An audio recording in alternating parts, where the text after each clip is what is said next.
Hi, welcome back. I'm Kristen and I'm about to do something real fun with all these ingredients. So if you'd like to find out what I'm going to do, then just keep watching, and before you leave, don't forget to subscribe and give me a thumbs up, please. Okay, let's get going.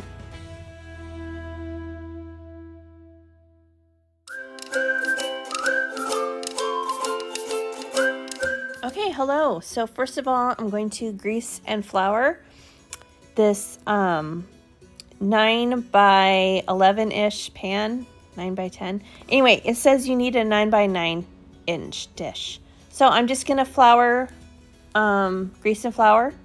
And then this recipe is an old Pioneer Woman recipe for the brownies, and it's really good. So first you're gonna take 1 box of German chocolate cake mix, and then a 1/3 cup of evaporated milk. Pour the milk into the dry cake mix. Mix it up with a stick of melted butter. Very good. Yes. And it's going to be really thick. Don't let that scare you. It's supposed to be like that. Cut it down a half. Cut it down the middle. Okay. What is that? Cut it down the middle. Separate it. Put half of it into your greased and floured baking dish. And then smush it out with your fingers, so it covers the entire bottom of the baking dish. And then you should have your oven preheated to 350.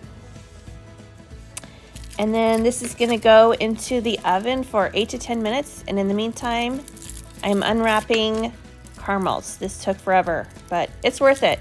There are many steps, well, not many, but there are different steps to take, and you have to cool and such in this recipe, but it's worth it. It's a good one. Okay, and then take that, oh no, we're going in the oven, sorry. And then while we're doing that, we're going to melt the caramels. So put your caramels into a double boiler with a 1/2 cup of evaporated milk, and then you have to kind of babysit this and stir it occasionally and get that to be melted. Okay, and then after 10 minutes, it's done. Let that sit on the side and cool for a minute, and then keep melting your caramels and milk. This is not a recipe that you can do like right before you're gonna leave. Like, I had in mind this would be a good thing for like to take to the Super Bowl, because it's really good and kind of decadent and just kind of fun to take.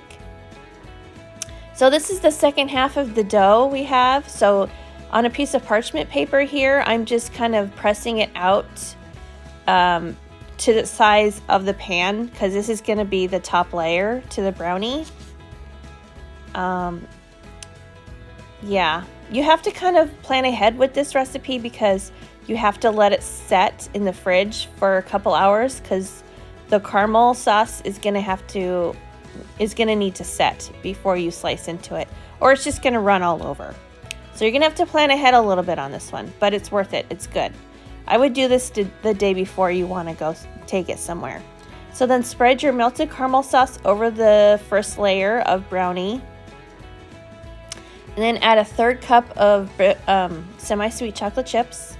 And then put the top layer of the dough over the top of it, just like that. And see, it's kind of not, yeah, just patch it. I didn't put it on there even enough. And then it goes back into the oven for 20 to 25 minutes. Ooh, look, it's done. There's me. Hello. And then it's done. Let it cool until it's room temperature, and then put it in the fridge for, a couple hours. And then this is later that day. It was cooled nicely, so then you dust it with powdered sugar over the top. And then it's set enough for you to slice and enjoy. So take this to your next Super Bowl. The Super Bowl is coming up this Sunday. This would be a great thing to take. I'll link the recipe in the description box. It is really decadent. It's really sweet. It's rich. If you like caramel and chocolate, you're going to love this recipe. It's really good. I've made it a number of times. And my whole family loves it. It's a good one. But like I said, you really need to plan ahead with this one a little bit, and make it probably the day before would be best, so that you can make sure that it's set and it's good, and you won't take a unfinished, dessert to a party with people. So yeah, this is great for a crowd, so bring it. You'll love it. Like I said, I'll link it below. If you enjoy my content, then please subscribe, because I like to do videos and I like to put up great recipes and share with people. It's fun for me. So subscribe, thumbs up. Thanks for watching. I really appreciate all of you, and I will see you in the next one, okay? All right, have a good day, guys. Bye.